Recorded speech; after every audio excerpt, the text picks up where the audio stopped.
ကျွန်တော်ဒီနေ့တော့ Go Share စစ်တမ်းဆိုတဲ့ဒီမှတ်တမ်းတစ်ခုအကြောင်းကျွန်တော်ပြောချင်တယ်ဒီကတော့ Go Share စစ်တမ်းနဲ့ပတ်သက်လို့ရှိရင်မြန်မာမှာ narrative 2မျိုးထွက်တယ်ပေါ့လေပထမတစ်မျိုးကတော့ဒီ Go Share စစ်တမ်းဟာရှိတယ်ဂျာမနီနိုင်ငံမှာရှိတဲ့ဟင်ဘတ်မြို့မှာရှိတဲ့ဒီ institute တစ်ခုကနေဒါကိုမှတ်တမ်းတင်ထားတယ်နောက်ပိုင်းမှာလည်း document on Burma communism ဆိုပြီးတော့ပြန်လည်ထုတ်ဝေထားတယ်အဲ့ဒီမှာပဲ Go Share ရဲ့မြန်မာခေတ်မြန်မာပြည်အခြေအနေနဲ့ကျွန်ုပ်တို့၏လုပ်ငန်းစဉ်များဆိုတဲ့စောင်းပါးကိုအင်္ဂလိပ်မူရင်းနဲ့ရေးသားထားတာကိုတွေ့ရတယ်မူရင်းအမည်ကတော့ The Go Share Thesis on the present political situation in Burma and our tasks ဖြစ်တယ်နောက်ထပ် narrative တစ်ခုကတော့ဗမာပြည်ကွန်မြူနစ်ပါတီကတင်သွင်းတဲ့အယူဆတစ်မျိုးဖြစ်တယ်အဲ့ဒါကတော့ Go Share စစ်တမ်းဟာလုံးဝမရှိခဲ့ဘူး Go Share စစ်တမ်းဟာအုပ်စိုးသူအဆက်အထူးသဖြင့်ဦးသိန်းဖေမြင့်ဦးကျော်ငိမ့်ဦးနုတို့ရဲ့ကလဖန်ထိုးတဲ့တမိုင်းလိမ်ညာတစ်ခုဖြစ်တယ်လို့ဆိုလိုချင်ပုံရတယ်အဲ့တော့ဒီယူဆနှစ်ခုလုံးကိုကျွန်တော်တို့စမ်းစစ်ကြည့်ရအောင်တမိုင်းအချက်လက်တွေတမိုင်းမှတ်တမ်းတွေသူတို့ပြဆိုတဲ့သူတို့ရည်ညွှန်းတဲ့သူတို့ရဲ့အာဘော်ကိုဘယ်လောက်မှန်ကန်ကြောင်းကျွန်တော်တို့သုံးသပ်ကြည့်ရအောင်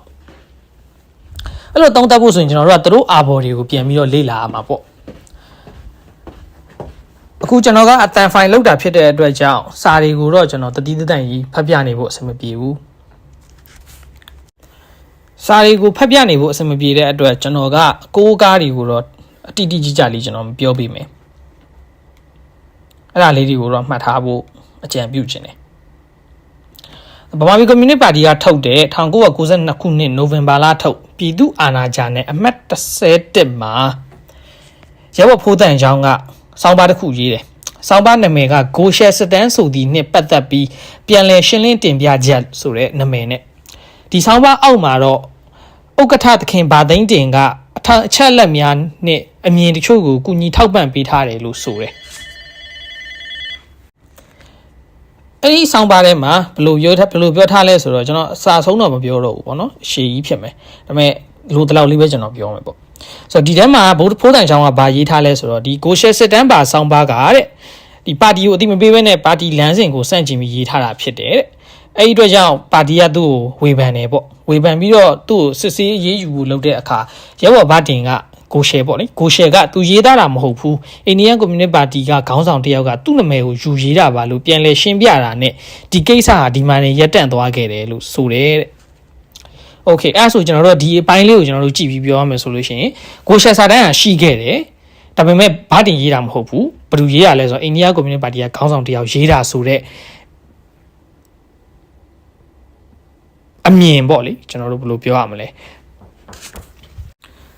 hypothesis ပေါ့အဲ့လိုပြောရမှာထင်တယ် hypothesis ပေါ့ဒီလို hypothesis ကိုပေးထားတယ်ပေါ့ okay အဲ့ဒီစောင်းပါရဲ့အောက်မှာပဲဘာထပ်ပြောလဲဆိုတော့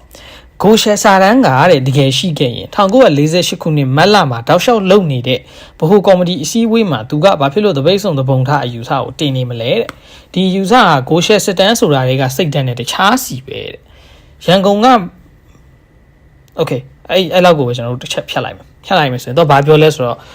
အဲ့ဆိုဒီဟာ Go Share စစ်တမ်းတကယ်ရှိခဲ့ရင်ပေါ့လေ Go Share စစ်တမ်းတာတကယ်ရှိခဲ့ရင် Go Share ကသူကဘာကိုတင်ပြလဲဆိုတော့သူတို့ပေါ်လစ်ဗျူရိုမီတင်မှာတပိတ်ဆုံတပုံထားကိုထောက်ခံတယ်လက်နက်ကင်ဒေါ်လာရေးကြေးလက်အခြေခံမျိုးကိုဝိုင်းကိုစန့်ကျင်တယ်ဒါကသူရေးထားတဲ့သူ့ရဲ့ hypothesisအဲ့တော့ကျွန်တော်ဒီအပေါ်နဲ့အောက်နဲ့ကိုတစ်ချက်ပြန်ချိတ်လိုက်မှာပေါ့နော်ကျွန်တော်တို့ခုနပြောထားတဲ့ကိုးကားထားတဲ့အချက်နဲ့ဒါနဲ့ကိုပြန်ချိတ်ဆက်လိုက်လို့ရှိရင် Go Share စစ်တမ်းကလက်နက်ကင်ဒေါ်လာရေးလမ်းစဉ်အဲ့လမ်းစဉ်ကို Go Share နာမည်ပေးခံပြီးတော့အိန္ဒိယကွန်မြူနစ်ပါတီကခေါင်းဆောင်တယောက်ကရေးတယ်စာတမ်းတော့ရှိတယ် Go Share ရေးတာမဟုတ်ဘူးသူတို့ဘာကဘာအယူဆပြီးတော့ဘာကဘာအယူဆဘာထပ်ပြောလဲအဲ့ဟာကိုဘယ်လိုတက်တည်ပြလဲဆိုတော့သူတို့ကအဲ့ဒီစာတမ်းသား Go Share ရေးတာဆိုရင်တဲ့ Go Share ကဒီ Politburo Bureau meeting တွေမှာဘာဖြစ်လို့ကြေးလက်အခြေခံမျိုးကိုဝိုင်းကိုစန့်ကျင်ပြီးတော့ဗိတ်ဆုံတပုံထားကိုအားပေးနေမလဲတဲ့ထောက်ခံနေမလဲတဲ့ Okay ကျွန်တော်တို့အဲ့ဟာလေးကိုပဲတစ်ချက်ပြန်ပြီးတော့စမ်းစစ်ကြည့်ရအောင်ဘယ်လောက်ထိမှန်လဲပေါ့အဲ့ဒါကိုစမ်းစစ်ဖို့ကျွန်တော်တို့ကဘာလုပ်ရမလဲဆိုတော့ Go Share စစ်တမ်းကိုသွားဖတ်ရမယ် ကိုရှယ်စစ်တန်းကိုအင်္ဂလိပ်စာနဲ့အပြည့်အစုံကျွန်တော်တင်ထားပေးတာလည်းရှိတယ်ဒီဟမ်ဘတ်မှာရှိတဲ့ဒီဂျာမနီနိုင်ငံဟမ်ဘတ်မြို့မှာရှိတဲ့သုတေသနအဖွဲ့တစ်ခုကလည်းပြန်တင်ပေးထားတာရှိတယ်အဲ့ဒီဟာကိုကျွန်တော်တို့တော့ဖတ်လို့ရှိရင်ဘာသွားသိရလဲဆိုတော့အဲ့ဒီကနေကျွန်တော်ဟို consummary လို့ဆိုကျွန်တော်ဆွဲထုတ်လို့ရမယ့်ဟာတစ်ခုကိုကျွန်တော်ဆွဲထုတ်ပြမယ်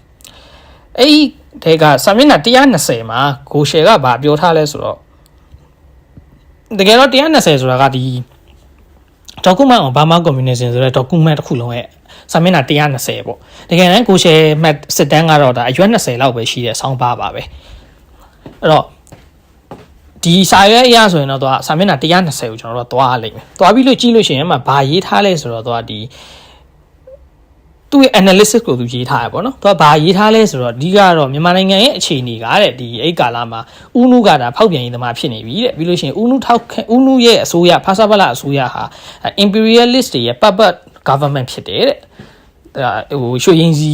ဟောပေါ့နော်ဘယ်လိုရွှေရည်စိန်တော့လွတ်လပ်ရေးပေါ့လေသူတို့အခေါ်တော့အဲ့လိုခေါ်တယ်ပေါ့ပြီးလို့ရှိရင်ဒါသခင်အောင်ဆန်းပေါ့နော်ဗိုလ်ချုပ်အောင်ဆန်းလုံးကြံခံရတာဟာဒီအနောက်တိုင်းသားတွေရဲ့သွေးထိုးကလဖန်ထိုးမှုကြောင့်ဖြစ်တယ်တဲ့ပြီးတော့ဒီဟာကမြန်မာနိုင်ငံအတွက်အများကြီးနစ်နာတယ်ပေါ့လေ imperialist blow လို့သူကသုံးထားတယ်ပြီးလို့ရှိရင်တော့ဘာထပ်ပြောလဲဆိုတော့ဒီဖာစာပလအစိုးရဟာတဲ့ဒါအလုသမားလူရန်စားနဲ့ဒီခြေလက်နေဟိုတောင်သူလယ်သမားလူရန်စားကိုကိုစားပြုတဲ့အင်အားစုမဟုတ်တော့ဘူးတဲ့အဲ့ဒီအတွက်ကြောင့်ဒီနှစ်ခုကပူးပေါင်းပြီးတော့တိုက်ခိုက်ရမယ်တဲ့ပူးပေါင်းပြီးတော့တော်လှန်ရမယ်တဲ့ဘလို့တော်လှန်ရမလဲဆိုတဲ့အချက်ကိုတော့ဘလို့ပြောသွားလဲဆိုတော့ United Front from below တဲ့ပြီးလို့ရှိရင် the altitude towards the masses league တဲ့သူကဟို masses league ဆိုတာမျိုးဖန်တီးရမယ်ပေါ့အဖွဲ့ချုပ်ပေါ့နော် masses အဖွဲ့ချုပ်ဆိုတာမျိုးဖန်တီးရမယ်ပြီးရင်အောက်ခြေရည်အစပြုတဲ့ United Front တပေါင်းစုကိုဖွဲ့စည်းရမယ်သူပြောတဲ့သဘောပြီးလို့ရှိရင် fight for the proletarian leadership တဲ့ဒီအလုပ်သမားလူရန်စားရဲ့ခေါင်းဆောင်မှုအတွက်ကိုတိုက်ခိုက်ရမယ်တဲ့အဲ့လိုတိုက်ခိုက်တာဘယ်လိုတိုက်ခိုက်မယ်လို့သူကရေးထားလဲဆိုတော့ lead mass battles win the masses for the united front national uprising against the imperialism for the people's government for the democratic revolution အမှစကားလုံးလေးရအရန်လှတယ်သူသုံးတော့တာလေးရ mass battle လို့သုံးတာလူထုတပိတ်ကိုဆိုလိုနေရလူထုတိုက်ပွဲကိုဆိုလိုနေရပြီးလို့ရှိရင် the national uprising against the imperialism ဒီ imperialism ကိုနိုင်ငံလုံးဆိုင်ရာ uprising လုပ်ရမယ် rising လုပ်ရမယ်အဲ့ဒါဘာအတွက်လဲ democratic revolution အတွက်အဲ့လိုလုပ်ဖို့အတွက်ကိုတော့ဘာလုပ်ဖို့လိုလဲဆိုတော့ build the party on the basis of the draft we prepared ပြီးရင် should be in a thorough discussion inside the party in the process of getting delegates elected to the party congress ဒီကတော့ party ကိုပြန်လဲပြီးတော့ခိုင်မာအောင်ပို့ပြီးတော့ချစ်လက်အောင်ဖွဲ့စည်းယူရမယ်လို့သူပြောတယ်ပြီးလို့ရှိရင်အဲ့ထက်မှသူတခြားသောဟို suggestion တွေလည်းသူပေးထားတယ်ပါတီကေတာတွေကိုဘယ်လိုသင်ခန်းစာတွေကိုပြရမယ်ဘယ်လိုသင်ခန်းစာတွေကိုသင်ရမယ်သူရေးထားတာတွေရှိတယ်ဆိုတော့ဒီကိုရှယ်စစ်တမ်းတစ်ခုလုံးကျွန်တော်တို့ဖတ်ကြည့်တဲ့အခါမှာလက်နက်ကင်ဒေါ်လာရေးလမ်းစဉ်ဆိုတာတစ်ခုမှမပါဘူးသူကဘာကိုရည်ညွှန်းနေလဲဆိုတော့ကျွန်တော်တို့ orthodox marxism လို့ခေါ်တဲ့ဒီ Rosa Luxemburg တို့ရဲ့ mass strike လိုမျိုးပြီးရင်ဒီလီနင်တို့ခေတ်ကသုံးခဲ့တဲ့တပိတ်ဆုံးတပုံထားပုံစံမျိုးအဲ့လမ်းစဉ်ကိုပဲသူကကျင့်သုံးဖို့သူရေးထားတာရှိတယ်ဒီမော်စီတုံးယူဆဖြစ်တဲ့ဒီ guerrilla tactics ပေါ့နော်ဒီမြို့ကျေးလက်အခြေခံမြို့ကိုဝိုင်းဆိုတဲ့သဘောတရားကိုသူလုံးဝမသုံးထားဘူးအဲ့ဒီတော့ခုနဘာကပကဒီဥက္ကဋ္ဌလောက်ခဲ့တဲ့အုပ်စုတွေပေါ့နော်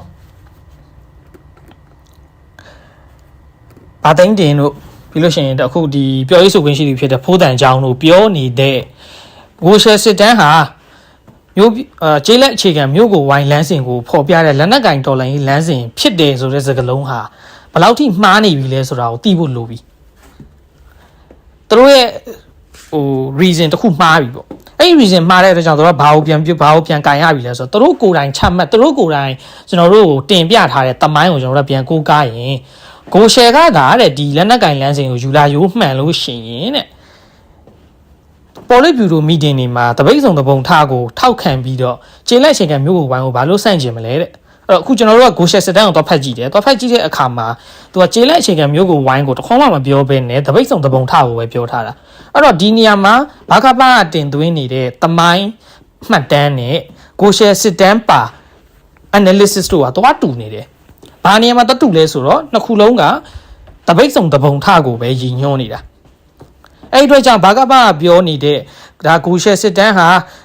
ာအိန္ဒိယကွန်မြူနစ်ပါတီကအုပ်စုကရေးတာပါအဲ့ဒါဘာလို့အဲ့လိုပြောလဲဆိုတော့ကိုရှယ်ရဲ့စစ်တမ်းကဒါလက်နက်ကင်ဒေါ်လာကြီးလမ်းစဉ်ဖြစ်ပြီးတော့ကိုရှယ်ကိုယ်တိုင်ကတော့တပိတ်ဆောင်တပုံထားကိုထောက်ခံပါတယ်ဆိုတော့ reason တစ်ခုလုံးကလိမ်နေတာဖြစ်တယ်တမိုင်းအလိမ်တစ်ခုသာဖြစ်တယ်ပေါ့အဲ့ဒါကိုကျွန်တော်တို့ကသိရတယ်ပြီးကျွန်တော်နောက်တစ်ခုထပ်ပြီးတော့လေးလာကြည့်အောင်နောက်ထပ်ဒီဗမာပြည်ကွန်မြူနစ်ပါတီရဲ့စောင်းပါတစ်ခုဖြစ်တဲ့ဒီပြည်သူ့အာဏာဂျာနယ်အမှတ်42ပါဗမာပြည်ကွန်မြူနစ်ပါတီအတွက်လေဒီဦးအောင်မောင်၏ဘဝနေဝင်ခြင်းနောက်ဆုံးအကျိုးပြုတာဝန်ထမ်းဆောင်ခြင်းဆိုတဲ့အမည်နဲ့ရှိတဲ့စောင်းပါတစ်ခုမှာဒီဦးအောင်မောင်ကဘယ်လိုပြောလဲဆိုတော့တော့ခုသွားတဲ့အခါမှာလေတဲ့ရဲဘော်ကိုရှယ်ကကွန်မြူနစ်ကောင်းတယောက်ပီတာစွာသူတဘောမတူပေမဲ့လေစုံဖြတ်ချက်ကိုလိုက်နာပြီးတော့ပါတီနဲ့လိုက်သွားတယ်တဲ့တော်ရင်ရောက်တဲ့အခါမှာလေလေသမားလက်နက်ကင်တော်လိုင်းရေးလောက်တာကိုသဘောမတူတဲ့အတွက်ကြောင့်တာဝန်ကအချခံရတယ်တဲ့ပေါ်လစ်ဗျူရိုအဖွဲ့ဝင်မှတိုက်နယ်စီယုံရေးတာဝန်သာထမ်းဆောင်ခဲ့ရတယ်တဲ့ဒါကိုကြည်ချင်းဖြင့်တဲ့အိန္ဒိယကွန်မြူနစ်ပါတီကလက်နက်ကင်တော်လိုင်းရေးလုပ်ဖို့ညွှန်ကြားတာကိုရဲဘော်ကိုရှယ်ကသာလက်ခံယူလာပြီးပေါ်လစ်ဗျူရိုကဆုံးဖြတ်ပြီးတောခိုခဲ့တယ်ဆိုတော့ဦးသိန်းဖေမြင့်နဲ့တကွ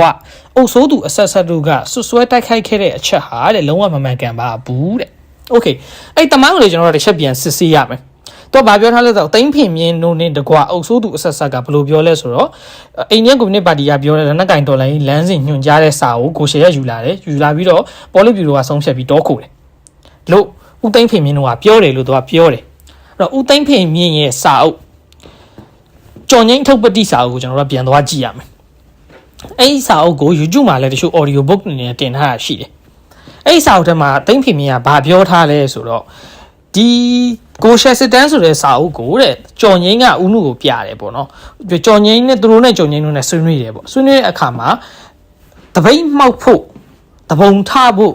ဘာကပါလုံနေပြီဆိုတော့စကလုံးပဲသူတုံးသွားတယ်အဲ့စာအုပ်မှာအဲ့စာအုပ်ကိုလည်းကျွန်တော်ဖတ်ပြမနေတော့ဘူးသွားရှာကြည့်ပါခင်ဗျားတို့တွေအဲ့စာအုပ်မှာအဲ့လိုရေးထားပါတယ်အဲ့တော့ဒီနေရာမှာလဲဒါလေဒီဦးမောင်ကထက်လိန်နေပေါ့လေဘာကပါထက်လိန်ပြန်တယ်တိမ့်ဖင်မြင်မရေးတာကိုတိမ့်ဖင်မြင်ရေးတယ်ပြောတယ်ပြီးတော့အခုနကကျွန်တော်ထောက်ပြခဲ့တဲ့အမှားကိုပဲသူထပ်လုပ်တယ်ဗာလဲဆိုတော့လက်နက်ကင်တော်လန်ရေးလမ်းစဉ်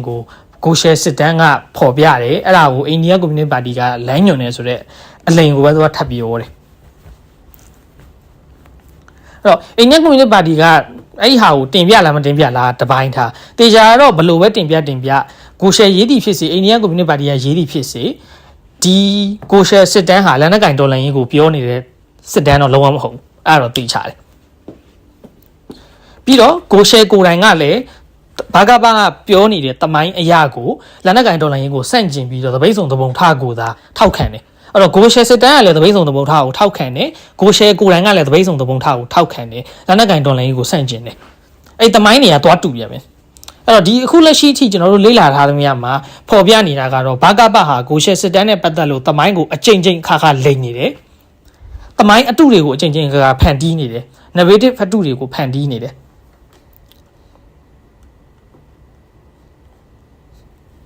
ဒါကိုကျွန်တော်တို့သိရတယ်အဲ့တော့အဆုံးသတ်အနေနဲ့ပြောရမယ်ဆိုရင်တော့ကွန်မြူနစ်ပါတီအနေနဲ့ဗမာပြည်ကွန်မြူနစ်ပါတီဘာကပအနေနဲ့ကိုရှယ်စစ်တမ်းမရှိကြောင်းကိုဘာဖြစ်လို့ကြားကန်ပြီးတော့ဖင်ပိတ်ငင်းကျင်တာလဲဒီမိကုန်းကိုကျွန်တော်တို့ကအရေးကြီးဖြေရတော့မှာသူတို့ရဲ့အဓိကရည်ရွယ်ချက်ကတော့ဘာလဲဆိုတော့သူတို့ကိုယ်တိုင်လည်းဒီအခုနကျွန်တော်ကိုးကားခဲ့တဲ့စောင်းပါးတွေမှာတိတိကျကျရေးထားတာရှိတယ်သွားဖတ်ကြည့်လို့ရတယ်ဘာလဲဆိုတော့ဗမာပြည်ရဲ့ကိုလိုနီခေတ်လွန်ဗမာပြည်ရဲ့ပြည်တွင်းစစ်အစဟာသူတို့ကြောင့်ပါဆိုတဲ့တာဝန်ကိုတမိုင်းတာဝန်ကိုသူတို့မယူခြင်းဘူးအဲ့ဒီအတွက်ကြောင့်အဲ့ဒီတမိုင်းတာဝန်ကနေလွတ်မြောက်အောင်သူတို့ကအလိန်တွေအညာတွေတုံးပြီးတော့အချိန်ချင်းအခါကိုရှယ်စစ်တမ်းမရှိကြောင်းကိုကြားကန်ပြီးလိမ့်တယ်အဲ့လိုလိမ့်တဲ့အခါမှာလဲကိုရှယ်စစ်တမ်းမရှိဘူးလို့လည်းပြောတယ်မရှိတဲ့ကျန်းကို ကိုရှယ်ရေးတယ်လို့သူတို့ကတီးရလို့ကိုရှယ်ကိုမေးတော့ကိုရှယ်ကရှိပါတယ်လို့ပြောတယ်လို့လည်းသူတို့ကပြောပြန်တယ်ပြောပြီးတော့အဲ့ရှိတဲ့အခါမှာလည်းသူကကိုရှယ်ရေးတာမဟုတ်ပါဘူးအိန္ဒိယကွန်မြူနတီပါတီကရေးတာဘာလို့ထက်လိမ့်နေလိမ့်တဲ့အပြင်အိန္ဒိယကွန်မြူနတီပါတီကလက်နက်ကင်ဒေါ်လာရေးလုပ်ဖို့အတွက်ကိုရှယ်စစ်တမ်းကိုရေးပါတယ်လို့လည်းထက်လိမ့်နေကျွန်တော်တို့ပြန်ကြည့်ရင်ကိုရှယ်စစ်တမ်းဟာလက်နက်ကင်ဒေါ်လာရေးလမ်းစဉ်မဟုတ်ဘူးတပိတ်ဆုံတပုံထလမ်းစဉ်တာဖြစ်တယ်ဘာကတစ်ချိန်လိမ့်နေကိုရှယ်စစ်တမ်းဟာလက်နက်ကန်ဒေါ်လာရေးမဟုတ်ဒေါ်လာရေးကိုပေါ်ပြတဲ့ကြမ်းမဟုတ်တဲ့အတွက်ကြောင့်ကိုရှယ်နဲ့ကိုရှယ်စစ်တမ်းရဲ့အယူဆဟာထပ်တူညီနေတာကိုကြည်ချင်းအဖြစ်လဲကိုရှယ်ကအိန္ဒိယကွန်မြူနတီပါတီကခေါင်းဆောင်တဦးကသူ့နာမည်သုံးပြီးရေးပါတယ်လို့ပြောတဲ့တမိုင်းဟာလဲဘယ်လောက်ထိမှန်လဲဆိုတာကိုကျွန်တော်တို့တွေတော်တော်လေးစဉ်းစားချင့်ချိန်ပြီးမှယုံမှုလိုလိမ့်မယ်ဒါလည်းတမိုင်းအလိမ်တစ်ခုဖြစ်နေနိုင်တယ်သုံးချက်မြောက်နောက်တစ်ခုကကြတော့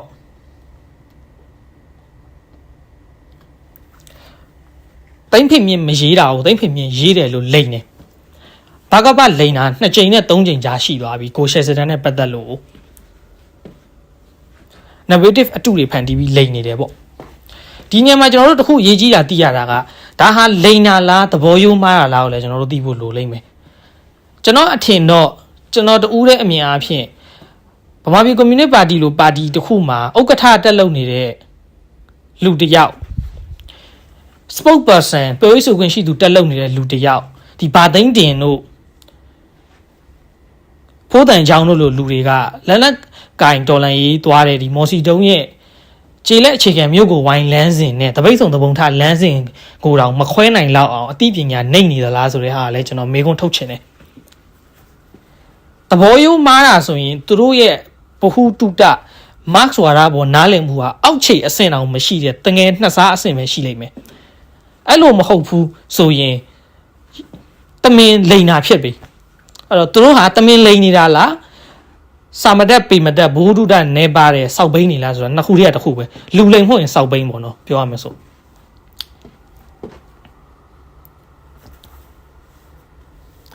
တကယ်တော့ဒီဟာကဘာကိုဖော်ပြလဲဆိုတော့ဒီပါတီရဲ့ဒီခေါင်းဆောင်ပိုင်းတွေဟာအထူးသဖြင့်တခင်တန်းထုံးကစလို့နှောင်းပိုင်းခေါင်းဆောင်ပိုင်းတော်တော်များများတခင်စဉ်တခင်ချစ်ဒီလိုလူတော်တော်များများရဲ့နိုင်ငံရေးကိုကျင့်တရားနဲ့နိုင်ငံရေးအသိပညာကိုကျွန်တော်တို့တော်တော်လေးမေးခွန်းထုတ်ဖို့လိုလိမ့်မယ်လို့ကျွန်တော်ယူဆတယ်ဒီလိုမျိုးတမိုင်းလိန်တာဟာဒါနှောင်းလူတွေ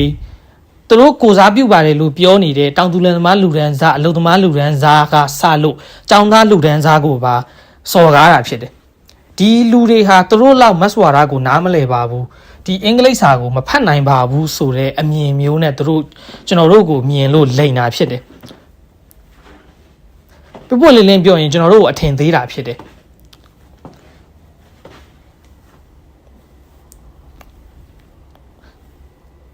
ကွန်မြူနတီပါတီတစ်ခုဖြစ်ရတဲ့လူထုကိုအထင်သေးခြင်းဟာဒါဟာဖောက်ပြန်ရေးလမ်းစဉ်တည်တံ့တာဖြစ်လိမ့်မယ်ဒါကွန်မြူနတီအယူအဆအားဖြင့်ပြောရင်တောင်ပေါ့လေအဲ့တော့ကျွန်တော်ဒီနေ့မှာဒီ podcast လေးဒီ video လေးကိုနားထောင်တဲ့လူတွေကိုကျွန်တော်တခုပဲတိုက်တွန်းရှင်တယ်အဲ့ဒါကတော့ကျွန်တော်အခုကိုကားသွားတဲ့ပြည်သူ့အာဏာဂျာနယ်အမှတ်7ကပါသိန်းတင်အချက်လက်ပေးပြီးဖိုးတန်ချောင်းရေးတဲ့စောင်းပါနဲ့အတူဗမာပြည်ကွန်မြူနတီပါတီကထုတ်တဲ့ပြည်သူ့အာဏာဂျာနယ်အမှတ်42ပါလေဒီဦးအောင်မောင်ရဲ့စောင်းပါဒီနှစ်ခုလုံးကိုလည်းတွားရောက်ဖတ်ရှုဖို့ကျွန်တော်တိုက်တွန်းလိုတယ်။သိမ့်ဖင်မြင့်ရဲ့ကြော်ငိမ့်အထုပ်ပတ်တိစာအုပ်ကိုလည်းတွားဖတ်ဖို့ကျွန်တော်တိုက်တွန်းလိုတယ်။ပြီးလို့ရှိရင်အရေးကြီးဆုံးကတော့ Go Share စစ်တမ်းမူရင်းဂျာမနီမှာရှိတဲ့သုတေသနအဖွဲ့တစ်ခုကထုတ်ထားတဲ့မူရင်းကိုကျွန်တော်လည်းပြန်တင်ပေးထားတယ်။သူတို့ website မှာလည်းတင်ထားပေးတယ်။အဲ့ဒါကိုလည်းတွားဖတ်ကြည့်ဖို့ကျွန်တော်တိုက်တွန်းလိုတယ်။အကုန်လုံးကိုရှင်ပြီးတော့အချက်လက်အားဖြင့်ကြည့်ကြည့်ပါ။ကျွန်တော်ခုနပြောသလိုပဲဘာကပဟာအချိန်ချင်းလိန်နေအချိန်ချင်းညာတယ်တချို့ကိစ္စတွေမှာသူတို့ကိုယ်တိုင်လိန်တာလားသူတို့ကိုယ်တိုင်ရဲ့ဘဟုတုတအသိဉာဏ်နှိမ်ပါမှုကြောင့်ရိုးသားစွာမှားတာလားဆိုတာကိုတော့ကျွန်တော်တို့သေချာမပြောနိုင်ဘူးတက်အပ်မပြောနိုင်ဘူးဒါပေမဲ့သေချာတာတော့လူလိန်မဟုတ်ရင်လူဖြင်းမှာပဲအဲ့တော့သေချာတယ်ကျွန်တော်ဒီ podcast လေးကိုဒီမှာပဲအဆုံးသတ်လိုက်ပါမယ်ဒီနေ့ အကြောင်းလေးကိုဒီမှာပဲအဆုံးသတ်လိုက်ပါမယ်နောက်တစ်ခုကတော့ကျွန်တော်တို့ရေးကြီးတဲ့အချက်တစ်ခုကိုကျွန်တော်တို့မေ့နေတာရှိတယ်အဲ့ဒါကဘာလဲဆိုတော့မြန်မာပြည်မှာပြည်တွင်းစစ်ဘယ်သူကြောင့်စဖြစ်တယ်ဆိုတာအထက်မြန်မာပြည်မှာအာဏာသိမ်းယဉ်ကျေးမှုကိုဘယ်သူကစတယ်ဆိုတဲ့အဖြေကိုလည်းဒီကိုရှယ်စစ်တမ်းကိုလေ့လာရင်းနဲ့ကျွန်တော်တို့သိရနိုင်တယ်ရှုထောင့်တစ်ခုနဲ့ကျွန်တော်တို့ပြန်မြင်ကြည့်ပါအဲ့ကာလမှာဖာစာပါလာဟာဘလို့ပဲကွဲပြားနေသည်ဖြစ်စေဘလို့ပဲပါမညာတာနဲ့ပြဿနာတက်နေသည်ဖြစ်စေနိုင်ငံရေးအရှုပ်ရှင်တွေဘလောက်ပဲဖြစ်နေသည်ဖြစ်စေအ ਨੇ ဆုံးတော့လူထုရွေးချယ်မှုနဲ့အတူရရှိထားတဲ့အစိုးရဖြစ်တယ်ပြီးလို့ရှိရင်ဒီကြော်ငိမ့်တို့ခေတ်ဟာမြန်မာနိုင်ငံရဲ့သမိုင်းမှာအမြင့်မားဆုံး prosperity ကိုခံစားခဲ့ရတဲ့ခေတ်ကာလဖြစ်တယ်ဒါကအရှိတရားပဲသူတို့ကြော်ငိမ့်ကိုဘလို့ပဲပထွေးမုံကြော်ငိမ့်တို့ခေတ်မှာအမားတွေဘလောက်ပဲရှိခဲ့ကြော်ငိမ့်တို့ခေတ်ဟာမြန်မာသမိုင်းမှာဒီနေ့အချိန်ထိရှင်လို့ရှိရင်တော်တော်လေးကိုကောင်းခဲ့တဲ့အချိန်တွေဖြစ်တယ်အဲ့ခါမှာစင်ကာပူကမြန်မာကိုမော်ကြည့်ရတဲ့အခြေအနေဖြစ်တယ်ဒါကအရှိတရားပဲအဲ့လိုအခြေအနေကနေဖာစာပလာကိုနိုင်ငံရေးအောက်လုံးတွေထိုးရင်းနဲ့အာဏာတက်သိမ်းမှုအထိစ조사တဲ့ဘာကပသူ့ရဲ့စနက်ဟာဘယ်လောက်ထိတာသွားလဲဆိုရင်ဒါနောက်ပိုင်းမှာမြန်မာနိုင်ငံမှာလက်နက်ရှိရင်အာဏာယူလို့ရတယ်ဆိုတဲ့ယဉ်ကျေးမှုတစ်ခုရွေးကောက်ပွဲရှုံးလို့ရှိရင်တပုံထပြီးတော့အာဏာသိမ်းရမယ်ဆိုတဲ့နိုင်ငံရေးယဉ်ကျေးမှုတစ်ခုကိုဖန်တီးပေးခဲ့တဲ့အစတစ်ခုလည်းဖြစ်တယ်လို့ကျွန်တော်တို့ယူဆတယ်